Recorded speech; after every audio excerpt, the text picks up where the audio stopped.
तर चंद्रपुरात वीज निर्मिती प्रकल्पाच्या दुरावस्थेवरून भाजप आमदार सुधीर मुनगंटीवारांनी सरकारलाच घरचा आहेर दिलेला आहे। चंद्रपूरच्या जनतेनं वीज निर्मितीसाठी सहकार्य करायचं आणि सरकारने आम्हाला माती खायला लावायची असं चालणार नाही असं सुधीर मुनगंटीवार यांनी सुनावलंय। चंद्रपूर शहराला लागून असलेल्या दुर्गापूर गावातनं वीज केंद्राला रोपवेच्या माध्यमातून कोळसा पुरवला जातो।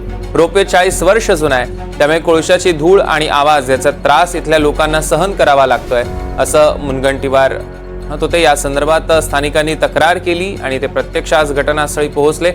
रोपवे आणि ध्वनी प्रदूषणाची स्थिती त्यांनी अनुभवली आहे आणि लगेच वीज केंद्राच्या वरिष्ठांशी बोलून समस्या मार्गी लावण्याच्या सूचना दिल्या। असं होता कामा नये की चंद्रपूरकर जनतेने वीज निर्मितीमध्ये सरकारला सहकार्य करायचं आणि सरकारने मात्र माती खायला मागे ठेवायचं असं होणार नाही। जर आम्ही मुंबईची चिंता करतो, आम्ही MMRDA साठी 11 लाख कोटी रुपये त्या विभागाच्या जनतेला जगायचा अधिकार म्हणून देतो।